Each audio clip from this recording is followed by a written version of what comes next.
In this video, I'm going to explain you all the ins and outs of getting a PR in Ireland. And no, I'm not gonna tell you that you have to marry someone. Let's get started. I'm Tanmay, a full-time data analyst and a part-time YouTuber living in Ireland. I'll break down this video into multiple segments. First, it will be when you land in Ireland, what are the stamps you get? Then after graduation, what are the stamps you get? Then what is the PR process and what is the citizenship process? Don't worry, I'll also have all the links attached in the description as well as in the video. I'll try to add B-roll so that it will be easier for you to check it yourself. Let's get started. First, when you get your visa on your passport, the validity is only 3 months, which is 90 days. So it's not, you don't have to panic. First of all, it's not that after 90 days then you have to renew it or do something, but it's kind of something like you need to do a registration, GNIB, Garda, National Immigration Bureau. So what you have to do is, once you're here, you need to take an appointment from them and then go there with all your documents, college letters, your fee paid receipt. You don't have to submit all the visa documents. You can check it on the website. I'll put the link in the description. And once your appointment is done successfully, then you get IRP card, which is Irish Residential Permit. That card has written stamp 2, which allows you to work in Ireland for 20 hours part-time and 40 hours during winter or summer break, basically in your semester breaks. The validity of this card is usually 1 year, which then you have to renew afterwards. I'll come to that part later, but the validity is 1 year. Don't panic. Second is, if you are in counties like, I'll just read it out because it's important information, Dublin, Kildare, Meath, Wicklow, Cork or Limerick, then you don't have to physically visit the Garda station for the first time registration. But if you're from other counties like Galway or anything which is apart from these ones, then you have to visit physically to the Garda station, submit all the documents and then get your stamp 2 delivered at your house. That's stamp 2 for you, which allows you to work part-time, and that is usually for students. Now, there is a possibility if someone is coming here directly for work, maybe the company has sponsored them and they are coming here directly for work. For you, it is stamp 1. Again, I'll come to that part later, but let's move step by step. After stamp 2, once you graduate, once you have the test results and you get the degree, then you go to Garda. Now this time, before this year, it was all offline process other than the counties I mentioned, but now they have shifted it to online process. So you can upgrade your stamp, because from stamp 2 you have to go to stamp 1G, which allows you to work in Ireland for 40 hours, that is full time, with either of your employers. You can check this website out where you need to submit your documents, log in and then put all the details. Link is in the description. Don't worry. As you might know, it is 1 + 2 years of stay back period, which means that you can legally stay in Ireland. If you are coming for a master's program, then you have to stay here for 2 years, but you will get your IRP for only 1 year, that is stamp 1G for 1 year. You don't have to panic there, but you can renew it and it is allowed. Usually the validity is only 1 year, so they will give you 1 year. You then again apply through the online portal and then get it for another 1 year. You can check that information on this website, Irish Immigration, where you have all the information. Maybe your course is eligible for only 1 year. This is specifically for masters, it is 2 years, but there are some courses which have validity for only 1 year. By the way, there is one thing, irrespective of what your stamp is, you need to pay 300 euros every single time. So just giving you a reality check. Every year you have to spend 300 euros just to stay in the country. And also it is compulsory to have an insurance, health insurance. Okay, that's stamp 2, stamp 1G done. Let's move on to sponsorship, which is stamp 1. There are 2 categories in stamp 1, which is general skill and critical skill.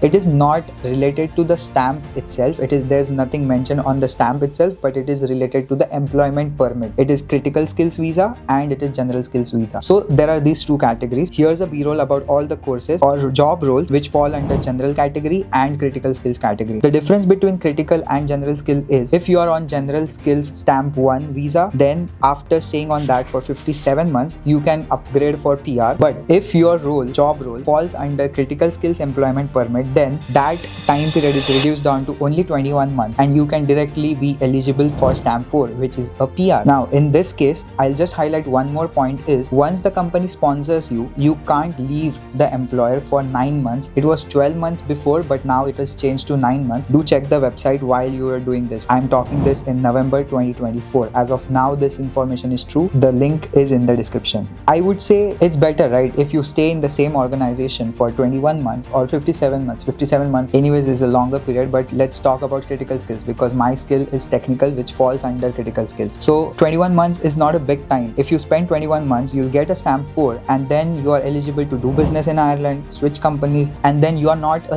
liability for a company. They don't need to sponsor you, so you can go for higher roles, maybe go for contract roles as well. They pay a lot of money, and you can still stay in the country. So just plan it accordingly. I'm not saying that you have to leave the country.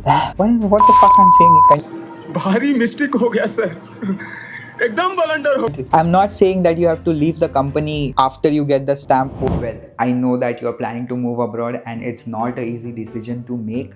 There are a lot of things which you need to look into. The application process in itself is a challenging one. You need to look for what course you need to do, how will you manage the finances, and after all that, is there a job opportunity? You need someone to answer all those questions, right? And hence I knew that there was so many things going on while application process, and you can't mess it up because once you applied, it's done. You can't do anything else. So I need to be focused around it. But back then I was doing my undergraduate and working as a freelancer, so I was like, no, I can't do it myself. Hence, I chose to move ahead with a consultant who has a knowledge about the process and who will help me as a helping hand in the process, and I won't mess it up. So my take is, having a consultant really takes off your pressure and helps you with the documents, with choosing the right course, choosing the right finances. But with that said, you also need a good consultant, right? So in today's video, I have someone really like that, which is Uniflik Study Abroad Community. They have bunch of experts who will help you in the process, choosing the right university, getting loan approvals.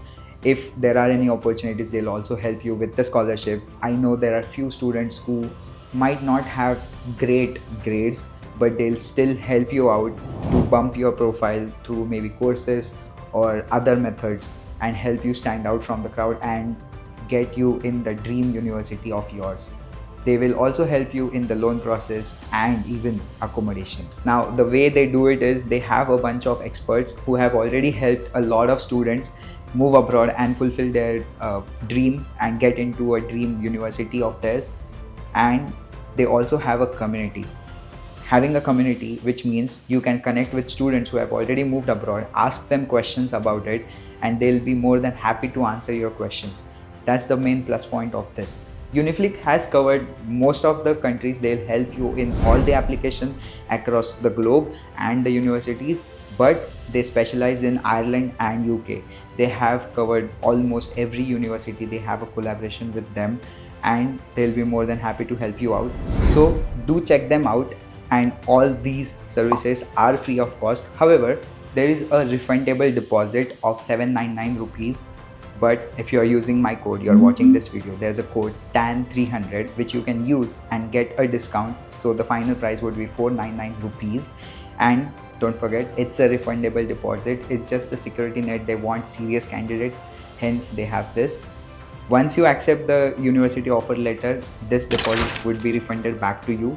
And again, if you are using the code TAN300, it will be 499 for you. There's one more gift for you. Because you are in my community and watching this video, they also have a free WhatsApp chat. So if you drop a DM on this number using this link saying TAN300, TAN300, then they'll connect with you and you can have a free one-on-one session to understand how things are and to understand how they work. So you can have the good bonding with them and then decide yourself, do you wish to move ahead with them without making any payment or before making any payment. So all the links, link to the website and link to the WhatsApp chat is down in the description and in the pinned comment section. Don't forget to use the coupon code, and if you are DMing them using the WhatsApp chat, then do use the TAN300, TAN300. And let's move to the next part of the video. Whatever you think is good for you, do it, but I would recommend maybe staying in the same company for 21 months and serving that period, because if you decide to leave the company, let's say before 21 months and after 9 months, because legally you can't leave the country. Fuck वो रख दे side को भाई. ये भी मेरी गलती है. Because legally you can't leave the company for 9 months. Hence, if you decide to leave the company after 9 months, then you need to find a company which will be sponsoring you, which is willing to sponsor you within 3 months of time span, or else you need to leave the country. So just make sure you are aware of this, and again, the links are in the description. Check them out before you take any step. The website is DETE, Department of Enterprise, Trade and Employment. Now let's move on to stamp 4. So after serving your based on the general skill or critical skill requirement, let's say it is 21 months for critical skills, 57 months for general skills. Once you complete that, then you are eligible to apply for stamp 4. Stamp 4 to do business, you can leave the employer, as I said, you can do contract based roles, and you are not a liability for the company. Basically, they can, they don't have to necessarily sponsor you, and you don't have to necessarily gain a sponsorship from an employer to be in the country. You're free to do it, and one plus point is the stamp renews every 2 years, so you don't have to spend 300 euros every year. Now it's once every 2 years. And now the most awaited part is naturalization, which is the Irish citizenship. Once you spend 5 years in this country on stamp 1, stamp 1G, I'm not sure about stamp 1G, they don't mention exactly about it, but stamp 1, stamp 4, stamp 1 general or critical, and stamp 4 collectively, it should be 5 years. Once you complete that period, then you can apply for naturalization, which is getting an Irish citizenship. There are few conditions. You need to provide proof that for 5 years you were in the country. There is one more condition, that during the last year, so let's say you have spent 4 years, and during the last year, that is the 5th year, you need to be in the country for most of the time. You can only fly outside the country for, I think, minimum of 50 days, and there is a grace period of 30 days in exceptional circumstances. So you can check that information as well again on the website. All the links are in the description. I know it was a very heavy information. If you want, you can rewatch the video, grab a pen and paper, have some notes, check out all the links. All the links are there in the description. Even I'll roll the B-rolls for the DETE website, which gives you the employment permit. Check if whatever your role is, or whatever your job profession you are going for, falls under critical or under general skill visa, so that you know what the timeline is. And also I'll link the Irish immigration website link as well, where you can find the information about other stamps, which is spouse visa, because I don't think that is relevant to you guys, right, for the student who is coming for masters. So I'll cover that in later video. But until then, thanks for watching. And if you're flying to Ireland sooner, then check out this video where I cover all what SIM card you need to use, how to do backpacking, what are the GNIB appointments, how to take a GNIB appointment, what is IRP card, which bank account to open. All the details are covered in this video. And also check out this playlist where it is all a moving abroad guide catered towards you. So do check out any of that videos, and see you there. Bye.